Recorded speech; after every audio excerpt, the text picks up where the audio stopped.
Il m'a fallu exactement 2 ans. 2 ans pour transformer la douleur en pouvoir. 2 ans pour passer de l'homme trahi, ruiné, humilié, à celui qui appuierait sur le bouton qui déciderait du sort de celui qui m'avait tout pris. Elle m'avait quitté pour un avocat riche, séduisant, influent. Il riait pendant que je me noyais dans mes dettes. Mais ce qu'il ne savait pas, c'est que je savais exactement ce que je faisais. Ce jour-là, quand j'ai signé le contrat, l'ambiance dans la salle a changé. Il m'a vu. Il a compris. Et elle allait découvrir tout ce qu'elle avait perdu. Mais revenons au début. Tu dois comprendre comment j'en suis arrivé là. Je m'appelle Lucas Morel. Il y a 2 ans, je vivais une vie ordinaire, simple, en apparence parfaite. Marié à Émilie, une femme que j'avais épousée après 5 ans de relations stables et amoureuses. Je pensais que rien ne pouvait briser notre bonheur, que nos projets étaient solides comme un roc. Ensemble, nous avions bâti une maison, une entreprise, une vie. Nous partagions tout, nos rêves, nos joies, nos peines. Pour moi, elle était plus qu'une compagne. Elle était mon âme sœur, mon allié dans cette aventure qu'est la vie. Mon entreprise, une petite agence de création web à Lyon, grandissait chaque jour grâce à elle.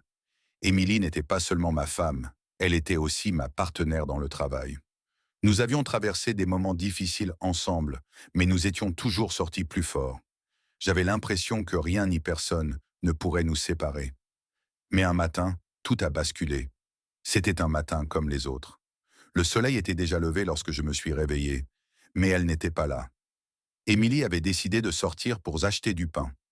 Je me souviens précisément de cette dernière image d'elle, traversant la porte, son sourire légèrement crispé. Je ne savais pas encore que ce sourire cachait déjà la fin de tout ce que nous avions construit. 1 heure après son départ, alors que je me concentrais sur mes emails, je reçus une notification qui me glaça le sang. Votre compte a été vidé.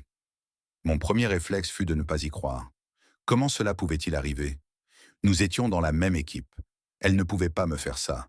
Pas après tout ce que nous avions partagé. Je pris mon téléphone pour l'appeler. Pas de réponse. Je lui envoyai un message, mais ce fut une autre notification qui changea tout. Un virement de plus de 10 000 € vers un compte qui n'était pas le nôtre, mais celui de quelqu'un d'autre. Le cœur battant, je tentai de la joindre à nouveau. Cette fois, elle répondit « J'ai besoin de temps ». C'était tout.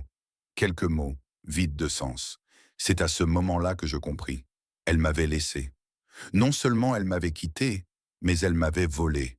Elle m'avait tout pris. Les jours qui suivirent furent une spirale infernale. La douleur, l'incompréhension, l'humiliation. Je cherchais à comprendre, à trouver une explication, mais il n'y en avait pas. La froideur avec laquelle elle m'avait abandonné me hantait. Je commençais à comprendre que tout ce que je croyais connaître d'elle, tout ce que nous avions partagé, n'était qu'une illusion. Mais la vraie claque vint lorsque je tombais sur un post Instagram d'Émilie. Elle avait mis en ligne des photos de vacances avec Julien Roche, un avocat d'affaires à la réputation sulfureuse. Ce type, Julien Roche, c'était l'exact opposé de moi. Il était riche, influent et d'une arrogance déconcertante. Son sourire semblait tout dire. Un homme capable de faire du mal et de sourire tout en le faisant. Elle l'avait quitté pour lui. Le plus difficile à accepter n'était pas qu'elle m'ait trahi, mais qu'elle ait choisi ce type. Il n'avait rien de ce que j'avais, rien de ce que nous avions construit ensemble. J'étais brisé. J'avais l'impression d'être insignifiant, de n'avoir jamais rien compté. Mon entreprise commença à souffrir de l'abandon émotionnel. Je n'arrivais plus à me concentrer sur le travail. Mes clients voyant la différence et commencèrent à partir un à un. C'était comme si tout ce que j'avais mis de côté, toute ma vie d'entrepreneur, se dissipait dans l'air. Je n'étais pas seulement une victime de l'amour. Je devenais une victime de ma propre vie. Tout s'effondrait autour de moi, et je n'avais pas de prise. Mais voici ce que beaucoup ne savent pas. La trahison, parfois, réveille des monstres endormis. Elle m'a poussé à toucher le fond. Mais au fond du gouffre, j'ai découvert une force en moi que je ne soupçonnais pas. J'ai commencé à changer. Ce n'était pas de la colère. Ce n'était pas de la vengeance. C'était simplement la nécessité de me reconstruire.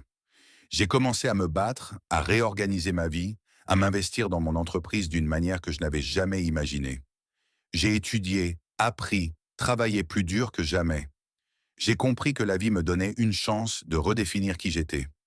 Le monde ne s'arrête pas quand on nous trahit, et j'avais pris la décision de montrer que je pouvais être plus que ce que j'étais. La trahison d'Émilie allait m'offrir une chance de me réinventer et de reprendre le contrôle. Ce que je n'avais pas anticipé, c'est à quel point ma quête de réussite allait changer le cours de cette histoire. Mais la suite, c'est un autre chapitre et tu ne vas pas y croire. Je te laisse imaginer ce qui allait se passer ensuite, mais tout ce que je peux te dire, c'est que la revanche ne se servait pas avec des mots, mais avec des actes. Et ce que j'allais accomplir allait non seulement surprendre Émilie, mais aussi Julien Roche. Mais avant cela, il fallait que je bâtisse un empire, car je savais que rien ne serait plus satisfaisant que de les voir se rendre compte de ce qu'ils avaient laissé derrière eux. Avant Émilie, j'avais une obsession. Comprendre comment fonctionnaient les marchés, les entreprises et les décisions des puissants. C'était presque une passion dévorante. Je passais des heures à lire des livres d'économie, à suivre des conférences en ligne, à décortiquer des rapports financiers. Je n'étais pas un génie des affaires, mais je savais que la réussite ne résidait pas dans la chance, mais dans l'analyse fine, la capacité à voir ce que les autres ne voyaient pas. Émilie pensait que mes longues heures passées à étudier étaient une perte de temps. Elle disait souvent, « Tu passes tellement de temps sur des théories et pas assez à profiter de la vie réelle. » Mais moi, je savais au fond de moi que chaque détail comptait. Elle ne voyait pas ce que j'entrevoyais, la force de la connaissance, le pouvoir de comprendre comment tout se connecte dans le monde des affaires. Mais tout a changé avec elle. L'abandon, la trahison. Cela m'a transformé en quelque chose de plus calculateur, plus focus. Je n'avais plus le temps de pleurer. Je n'avais plus le temps de chercher des réponses sur ce qui n'avait plus de sens. Au lieu de cela, j'ai plongé encore plus profondément dans mes recherches. Je suis devenu obsédé par le pouvoir des entreprises, par la manière dont elles se développent, se rachètent, et comment certaines d'entre elles, bien que puissantes, peuvent s'effondrer sous le poids de décisions mal placées. Je savais qu'un jour, j'aurais l'opportunité de faire partie de ce monde. Mais avant cela, il fallait que je me transforme. Et cette transformation allait passer par l'acquisition de connaissances et par des sacrifices que personne ne pourrait comprendre. Quand Julien Roche se vantait de ses victoires sur LinkedIn, je n'étais pas là à regarder ses posts comme une victime. Non, j'étais déjà en train de construire quelque chose de plus grand que lui, de plus grand que moi. Silencieusement, sans bruit, sans même un geste ostentatoire, j'ai commencé à tisser un réseau.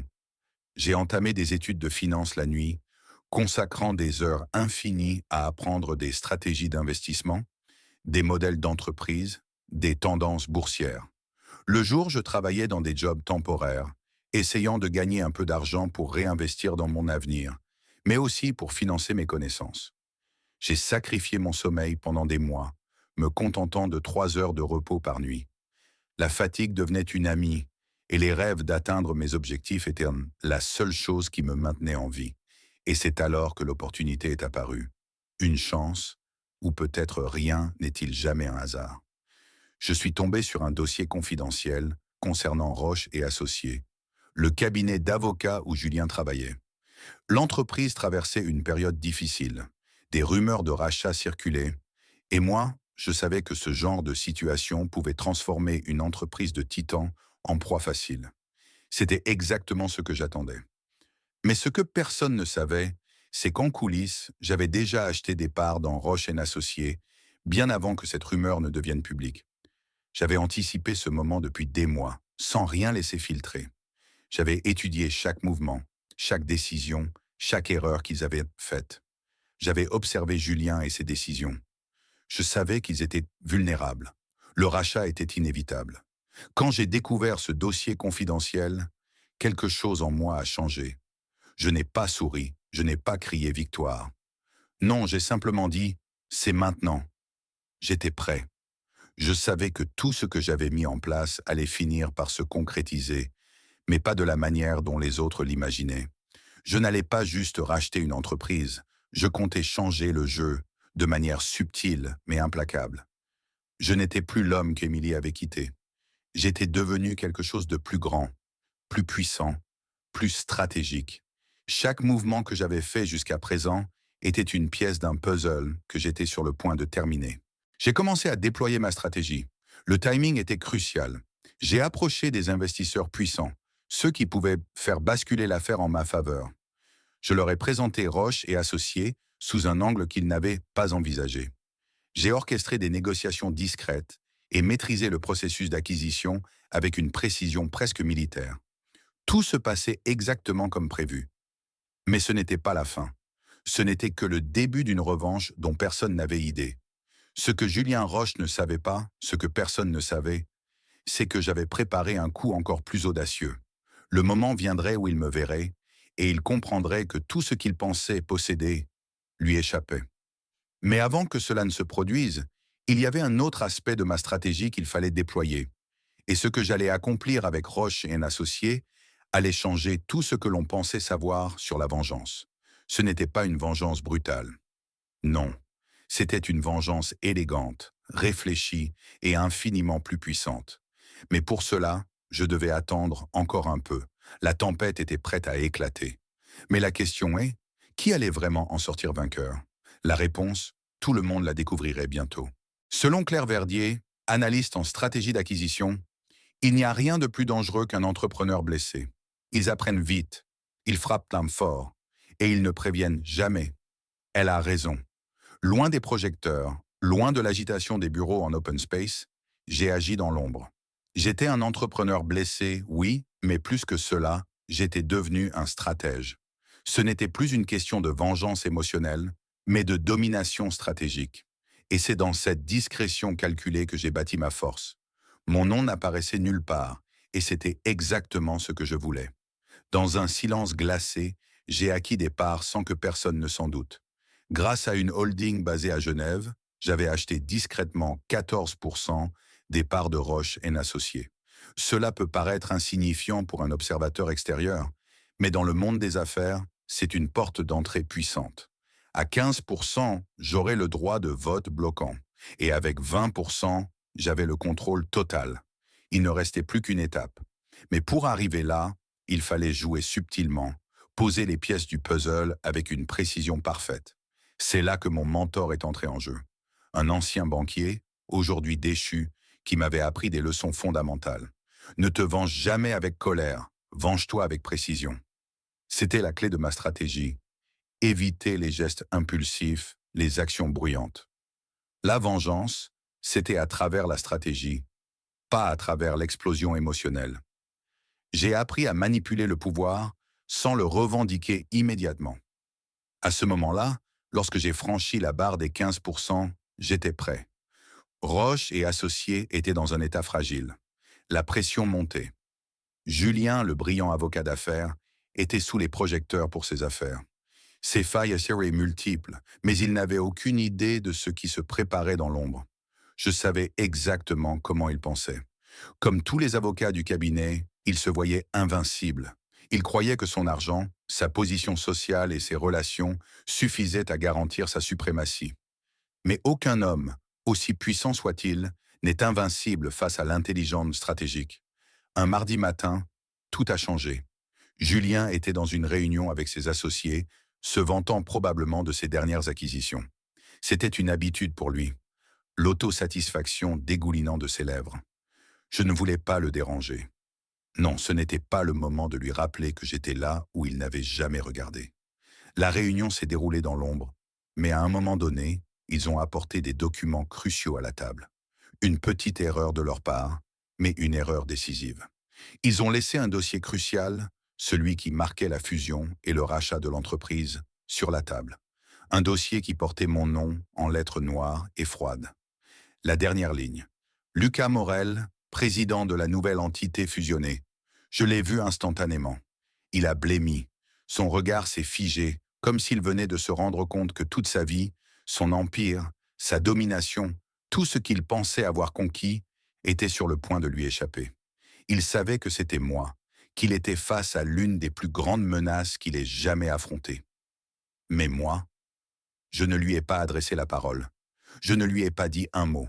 Je l'ai regardé, calmement, sans aucune émotion. Ce n'était pas le moment de parler. Ce n'était pas le moment de se réjouir. C'était le moment de la confrontation silencieuse. Je savais que cette réaction allait déstabiliser Julien. À partir de ce moment-là, il allait commencer à douter. Chaque mouvement qu'il ferait, chaque décision qu'il prendrait, serait une tentative désespérée de reprendre ce qu'il pensait être à lui. Mais je savais mieux que quiconque que c'était déjà trop tard. La bataille mentale était terminée, et c'était moi qui avais les clés. Il allait devoir jouer selon mes règles et non les siennes. C'était le début de la fin pour lui, et je n'avais même pas encore commencé à déployer tout le potentiel de ma stratégie.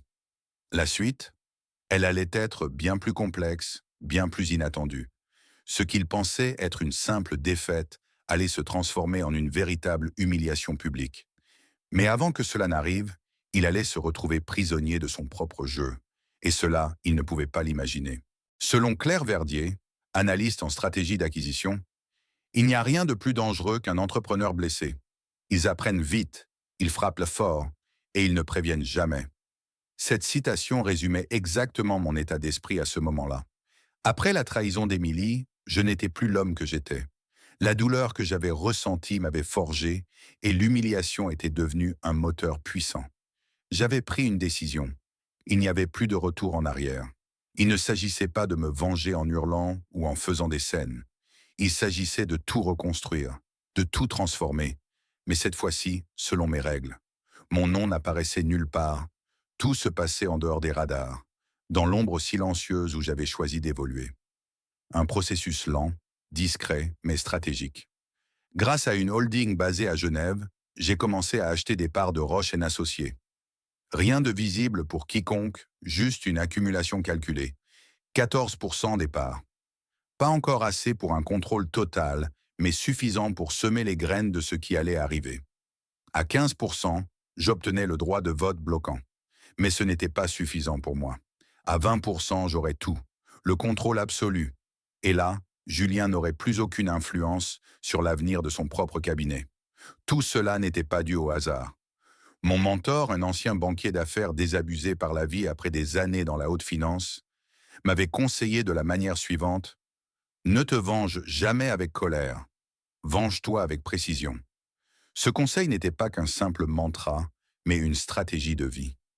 Je l'avais intégré au plus profond de moi, le transformant en une arme secrète dans ma quête de domination. Les mois passèrent. Pendant qu'il brillait sous les projecteurs, moi je travaillais dans l'ombre. Le silence était devenu mon allié. Chaque mouvement que je faisais était mesuré et maîtrisé. Je ne perdais jamais de temps à me réjouir de petites victoires. Je savais qu'un jour, tout cela culminerait dans une confrontation finale. Et ce jour-là, j'étais prêt. Le tournant arriva au moment où Julien et son équipe de Roche et associés étaient dans une réunion cruciale. J'avais eu vent que l'entreprise se préparait à une fusion avec un autre acteur majeur du marché. Et comme tout dans la finance, les grandes manœuvres ne se font jamais sans un peu de discrétion.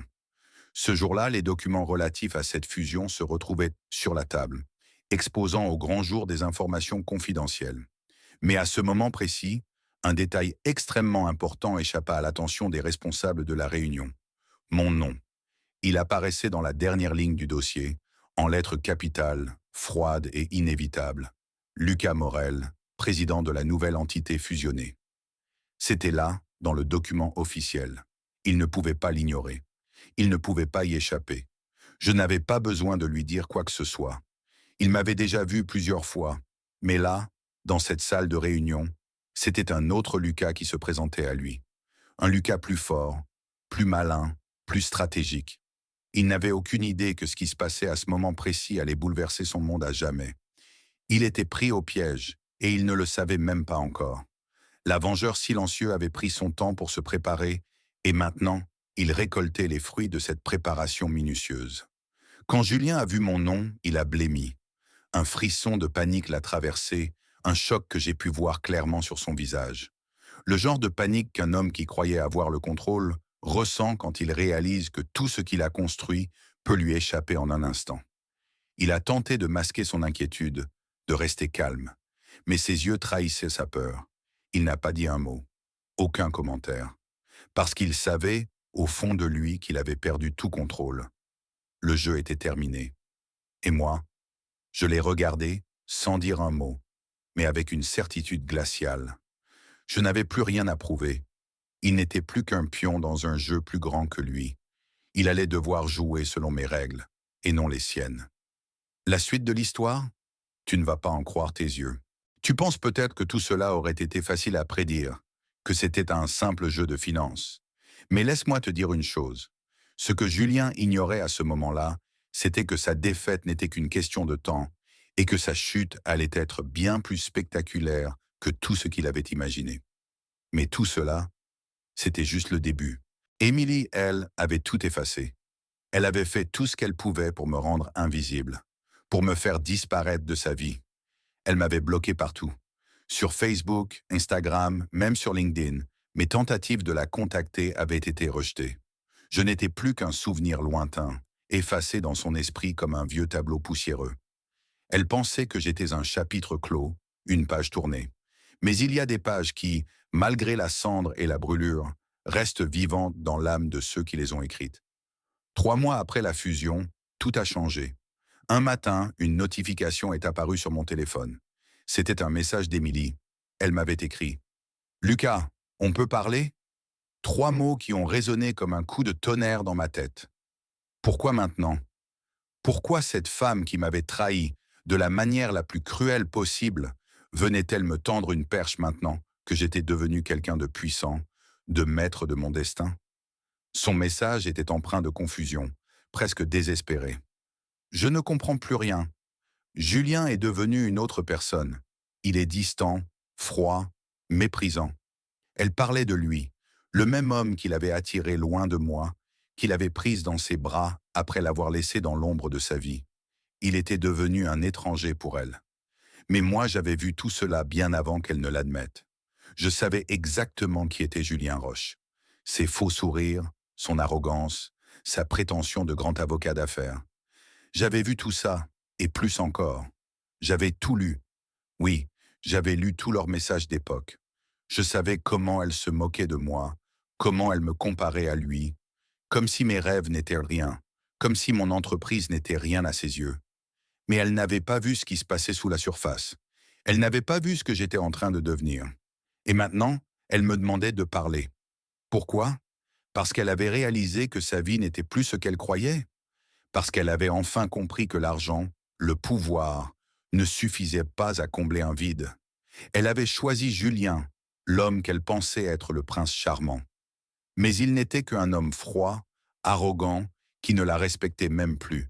Il était devenu son cauchemar. Elle se retrouvait coincée dans une situation qu'elle n'avait pas anticipée. Je savais ce qu'elle voulait. Elle voulait revenir, récupérer une place dans ma vie, maintenant qu'elle voyait le résultat de ses propres choix. Mais ce qu'elle ignorait, c'est que je n'étais plus l'homme qu'elle avait quitté. Elle n'avait pas vu la transformation. Elle ne savait pas que Julien venait de subir une rétrogradation violente. Il avait été humilié publiquement. Tout ce qu'il pensait posséder était en train de lui échapper, comme du sable qui s'écoule entre ses doigts. Il allait bientôt perdre beaucoup plus que sa position dans l'entreprise. Et ça, elle ne le savait pas. Elle ne savait pas que j'étais déjà dans la pièce. Non pas physiquement, mais dans son esprit. Je connaissais déjà ses faiblesses. Je connaissais ses désirs inavoués, ses regrets profonds. Elle pensait peut-être qu'en venant vers moi maintenant, elle pourrait tout effacer, comme si tout ça n'avait pas existé. Mais ce n'était pas aussi simple. Le fils de l'humiliation avait grandi, et il était prêt à tout détruire pour que sa nouvelle vie devienne réalité. Julien n'était plus qu'un fantôme du passé. Et Émilie, elle n'était plus qu'un pion dans un jeu que j'avais commencé bien avant qu'elle ne se rende compte de ce qui se passait. Je savais qu'elle cherchait à réparer. Mais la question était, est-ce qu'il était encore possible de réparer ce qui avait été brisé? Elle avait fait son choix il y a 2 ans, et moi, de mon côté, j'avais fait le mien. Mais dans ce message, il y avait quelque chose de plus que de la simple nostalgie. Il y avait une fragilité, une incertitude. Elle ne savait pas qu'au moment où elle m'envoyait ces mots, Julien perdait le contrôle sur tout ce qu'il pensait avoir construit. Elle ne savait pas encore que tout allait basculer pour elle et qu'il ne pourrait plus jamais revenir en arrière. L'ironie? Elle pensait qu'en me demandant de lui accorder une seconde chance, elle pourrait repartir de zéro. Mais moi, je savais déjà qu'elle était en train de se retrouver face à un monstre qu'elle avait elle-même créé. Ce n'était pas un hasard. Et ce n'était que le début de la fin pour Julien. Alors, qu'est-ce que j'ai fait? J'ai pris une décision, mais pas celle qu'elle attendait. Parce que ce qu'elle ignorait, c'est que l'homme qu'elle avait quitté n'était plus le même. Il n'y avait pas de retour en arrière. Le jour où elle s'est présentée devant ma porte, c'était un matin gris, le genre de matin où le monde semble suspendu, comme si le destin retenait son souffle. Elle ne m'a pas reconnu tout de suite. Son regard s'est accroché au nom sur l'interphone, comme si elle doutait encore de ce qu'elle allait trouver. Puis la porte s'est ouverte, lentement. Devant elle, ce n'était plus l'homme effacé, fatigué, qui courbait le dos face aux épreuves.